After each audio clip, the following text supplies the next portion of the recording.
Hubo una conversación que duró hasta las 3 de la mañana, no porque ninguno de los dos quisiera parar, sino porque parecía que si paraban iban a perder algo. Esto es mente siniestra, y lo que vamos a ver hoy no es fácil de mirar. No porque sea violento, sino porque es preciso. Hay un patrón que ocurre al inicio de ciertas relaciones. Un periodo breve, a veces de semanas, a veces de pocos meses, en el que la atención de otra persona se vuelve total, abrumadora en el buen sentido, al principio, mensajes constantes, planes espontáneos, la sensación de que esa persona piensa en ti incluso cuando no está contigo, detalles que demuestran que escuchó algo que dijiste hace 10 días y lo recordó, la certeza de que esto es diferente a todo lo anterior. Los psicólogos tienen un nombre para esto, pero el nombre importa menos que lo que ocurre dentro de quien lo vive. Porque quien lo vive no siente que le están haciendo algo, siente que encontró algo. Y esa diferencia lo es todo. El patrón es difícil de reconocer no porque sea sutil, es difícil de reconocer porque es idéntico a cómo se siente el amor genuino en sus primeras semanas. Idéntico, no parecido, idéntico, y eso no es un accidente. Para entender cómo funciona esto, hay que entender primero qué busca quien lo hace. No busca una relación, busca una respuesta. Hay personas que desarrollan, por razones que tienen raíces profundas, una necesidad de validación que nunca se satisface de forma estable. No es que no quieran a la gente, es que la necesitan de una manera que la gente normal no puede sostener indefinidamente. Y aprendieron, muchas veces sin ser completamente conscientes de ello, que la forma más eficiente de obtener esa respuesta es activar primero algo intenso en el otro. Si tú sientes que me entiendes como nadie, me vas a dar lo que necesito con una intensidad que alguien que te conozca desde hace años ya no puede darte. Entonces el primer movimiento es crear esa sensación, la sensación de comprensión única, de conexión irrepetible. Y lo que hace que esto sea perturbador no es que sea calculado en el sentido frío de la palabra, es que en muchos casos es casi instintivo, una habilidad desarrollada a lo largo de años de necesitar que los demás respondan de cierta manera, como un músculo que se entrena sin que nadie decida entrenarlo.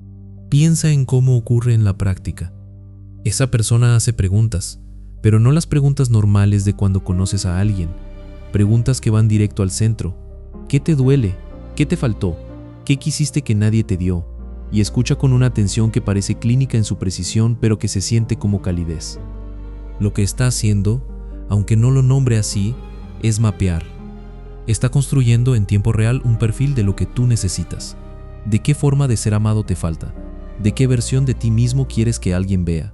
Y una vez que tiene esa información, la usa, no de golpe, de forma gradual, natural, como si simplemente fuera así.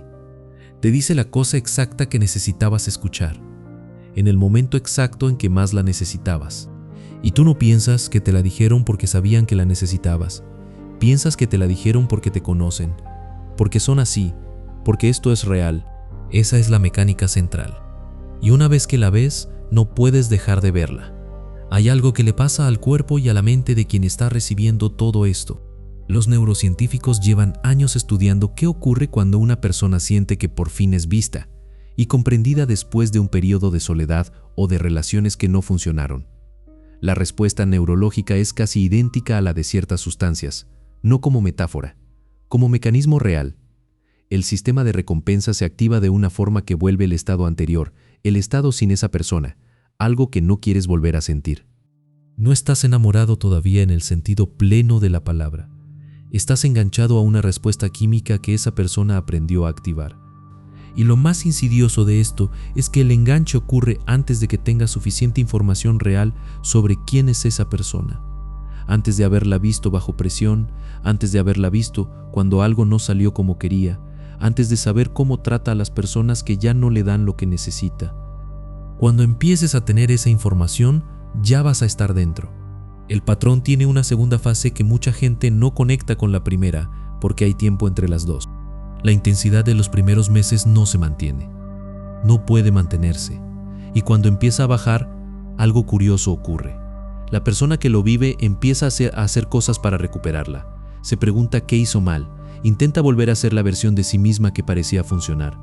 Hace un esfuerzo por ser más interesante, más disponible, más de lo que cree que la otra persona quiere. Y aquí está lo que muy pocos ven. La bajada de intensidad no fue accidental. No fue porque la relación madurara o porque la emoción inicial se asentara de forma natural. Fue una señal, consciente en algunos casos, inconsciente en otros, una señal de que la dinámica de dependencia ya está instalada, que ya no hace falta invertir tanto porque el otro ya está dentro del ciclo. Lo que parecía ser una relación en la que tú eras especial, se convierte gradualmente en una relación en la que tú eres quien trabaja para ser visto como especial. Y el cambio es tan lento, tan gradual, que la mayoría de personas no puede señalar el momento exacto en que ocurrió. Solo saben que algo cambió, que están haciendo más de lo que hacían, que se sienten más solos que antes aunque están con alguien. Hay una pregunta que vale la pena hacer aquí. ¿Quién es esta persona que hace todo esto? Y la respuesta incomoda porque no es la respuesta que esperamos. No es alguien que planeó hacerte daño desde el principio. En la mayoría de los casos es alguien que aprendió muy temprano que el amor es condicional, que la atención hay que ganársela, que si eres suficientemente especial para alguien, ese alguien no te va a abandonar. El patrón no nació de la maldad, nació de un miedo muy antiguo, pero eso no cambia lo que hace, y no cambia lo que le hace a quien está del otro lado.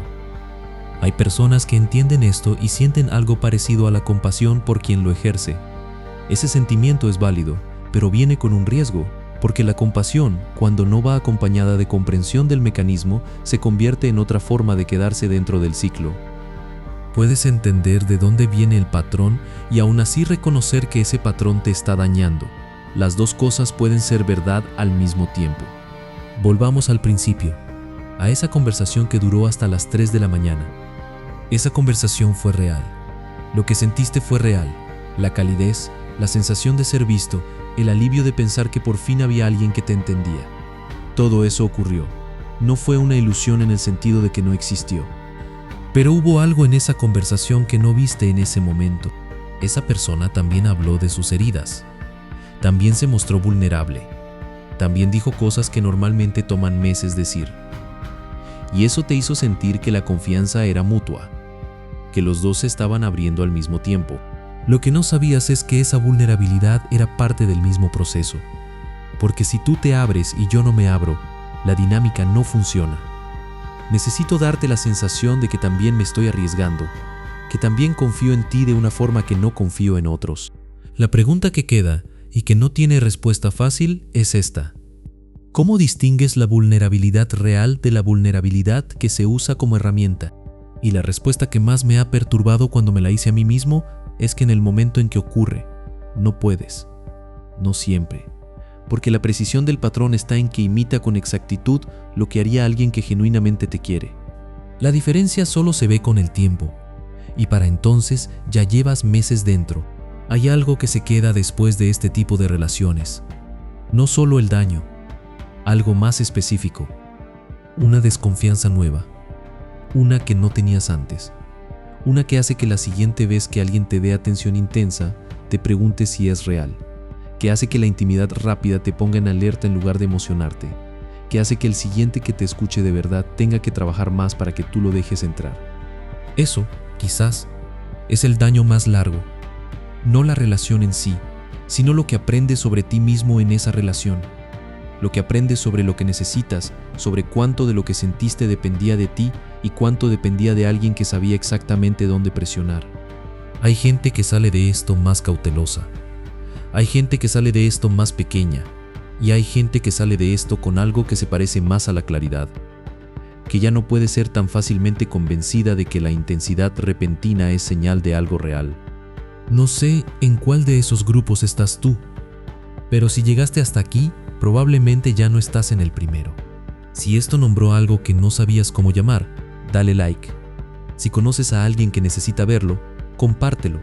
Y suscríbete a Mente Siniestra, porque hay cosas que es mejor entender antes de que vuelvan a pasarte. Y en pantalla te dejo más videos por si quieres seguir. Y nos vemos en el siguiente video, donde seguimos mirando lo que la mayoría prefiere no ver.